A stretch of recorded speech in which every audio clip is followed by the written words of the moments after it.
पाहायला मिळालाय. मैदानामध्ये आता समीकरण बदलताना पाहायला मिळेल. आता मात्र 5 चेंडूवरती अजूनही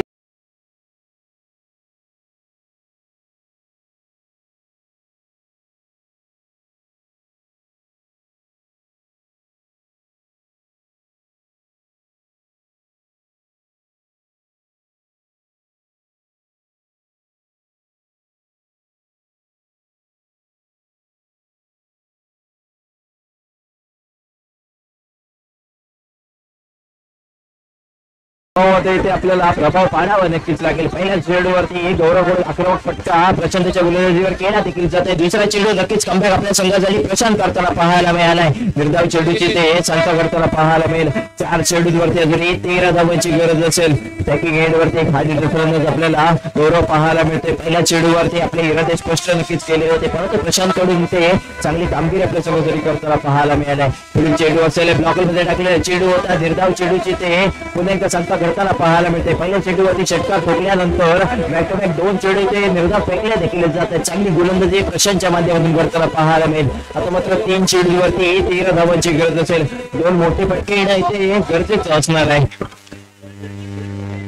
सामन्यामध्ये आपल्याला रंगत करताना पाहायला मिळते. 3 चेंडू आणि 13 धावांची गरज आहे. क्षेत्ररक्षक आपल्याला षटकार रोखण्यासाठी ते तैनात केले देखील जात आहेत. पुन्हा एकदा प्रशांत गोलंदाजी मार्गावरती की फुलटा चेंडू होता समोरच्या दिशेने चेंडूला कटवलं नक्कीच जात आहे. चांगले क्षेत्ररक्षक क्रीडांगणाच्या आतमध्ये आपल्याला दाखल होताना पाहायला मिळाले. दुसऱ्या धावेचा प्रयत्न होता. 2 धावा इथे कंप्लीट केल्या देखील जात आहेत.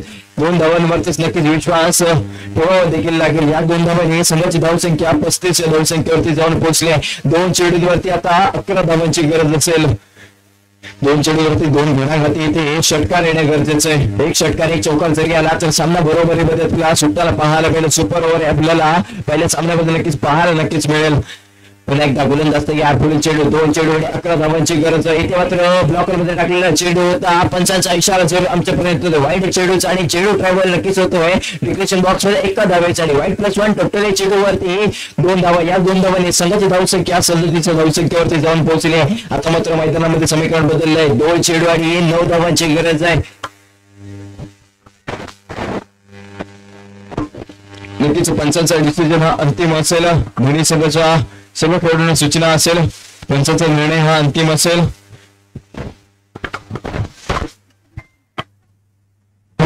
आपल्या या स्पर्धेसाठी सक्षम असं पंचनामे आपण या ठिकाणी दाखल केलेले. पंचांचा निर्णय अंतिम असेल असं आपल्याला सूचना केली जाते. आता मात्र 2 चेंडूवरती 9 धावांची गरज आहे. क्षेत्ररक्षणामध्ये वारंवार बदल केला देखील जाते. 2 चेंडू आणि 9 धावा. कोणता संघ इथे विजय संपादन करणार हे आपल्याला येणाऱ्या काही काळामध्ये समजून जाईल. 2 चेंडू आणि 9 धावा. इथे मात्र ब्लॉकमध्ये टाकलेला चेंडू आपल्याला पाहायला मिळाला. निर्धाव चेंडूची ते संत करताना पाहायला मिळते. आता मात्र मैदानामध्ये समीकरण बदलले. 1 चेंडूवरती 9 धावेची गरज आहे. चांगली गोलंदाजी आपल्याला प्रशांतच्या माध्यमातून पाहायला मिळाली आहे. इथे मात्र आपण एकदा मोठा फटका नक्कीच खेळला देखील जातो इलेक्शनच्या दिशेने, परंतु चेंडू ट्रॅव्हल होतोय वॉर्डरच्या बाहेर 4 धावांसाठी. परंतु हा सामना आपल्याला प्रशांत 11 संघ विजय संपादन करताना पाहायला मिळाला. जिंकलेल्या संघाचं हार्दिक अभिनंदन आणि हरलेल्या संघाला पुढील वाटचालीसाठी हार्दिक शुभेच्छा.